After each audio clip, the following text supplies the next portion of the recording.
Welcome into Friday Football Fever, the most in-depth high school football show here in the Old Pueblo. I'm Sports Director Matt Reynoldson, here to take you through all the action in one of the final weeks of the regular season.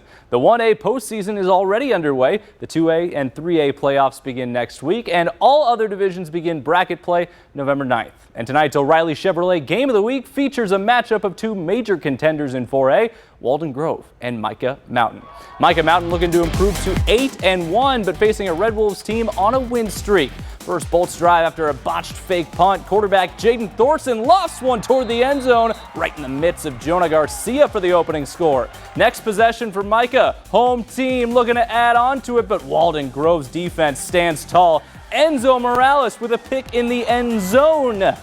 Red Wolves D, stout. How about middle linebacker Carlos Montoya on the next possession? Jumping the route, he takes it all the way to the house for a pick six. We're tied up at 7, but the Thunderbolts would respond after those mistakes. How about this nice drive capped by a Josiah Thornwell touchdown run, weaving through the defense, waltzing into the end zone right into your living room. Micah Mountain back on top. The end of the first half, though, an absolute whirlwind. Starting with this conversion on 4th and 25 for Walden Grove. Quarterback Gabe Smith with the completion. A hook and lateral from Eli White to Skylar Allen gets the first down.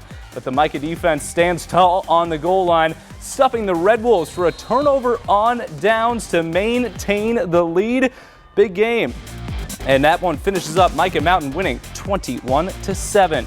Big game happening at Sunnyside. The Blue Devils hosting Buena. Let's head to the second quarter. Buena QB Nash Moore finds Charlie Price for the first down and more, setting up a scoring opportunity for the Colts. Later in the drive, Moore sets up the pass with a nice play fake. Almost fakes out our camera guy, but doesn't. Jaden Thomas makes the catch, corner of the end zone. Buena 12-7 lead. Sunnyside's turn now, and by now everyone knows quarterback Samario Garcia loves to just tuck it and run. Takes off here, pretty nice gain, but for most of the game Garcia had a hard time escaping the swarm of Colt defenders. A few plays later he tries to run it again, but is taken down. Nifty tackle by Charlie Price. Dude's getting it done on both sides of the ball. That's a winner for Sunnyside over Buena, 34-15. Well, this football season has been particularly interesting in 4A. We showed you our game of the week with Micah Mountain taking on Walden Grove, but another 4A team from the Tucson Metro has been turning heads. Amphi is a ball club on the rise, and tonight they had an opportunity at home against Sahuarita to continue their winning ways. Tonight, we got the Mustangs and the Panthers right from the get-go. This game, all amphitheater. Sahuarita snaps the ball, pressure in the QB's face. He chucks it up, ball intercepted. Easy pick for Jacob Espinoza. Number 30 runs it back for the nice return, almost all the way to the goal line.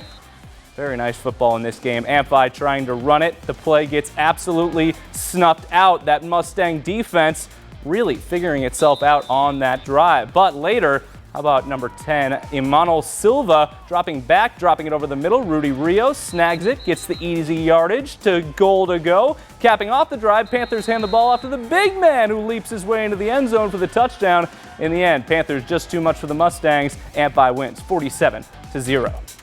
Next up, Pueblo hosting Catalina Foothills. This one started off with a bang. Opening kickoff, and the rushing down the field is Pueblo's Augustine Duarte. He lifts the ball carrier off the ground and slams him back onto the field. Later on in the first quarter, the Warrior offense takes that momentum, turns it into a big-time gain. Anthony Skinner to Miguel Blanco. Beautiful play action. That's when Catalina Foothills defense woke up. Keep an eye on number 37, Liam Brunel, making tackles all over the field. The Falcons secondary also showing up to play. Pueblo's Skinner looking for the end zone, but that hope is squashed by defensive back Ray Vasquez. That great play prevents a touchdown. Nice PBU. Pueblo settles for a field goal. Still plenty more action to come as Catalina Foothills does get the win there. Still plenty more action to come on this edition of Friday Football Fever. And coming up after the break, Canyon Del Oro looks to stay perfect with a home game in Oro Valley against Saguaro. We'll have those highlights next. Plus, more from the Diamondbacks' Game 1 loss in the World Series. That much and more when Friday Football Fever returns here on News 4 Tucson.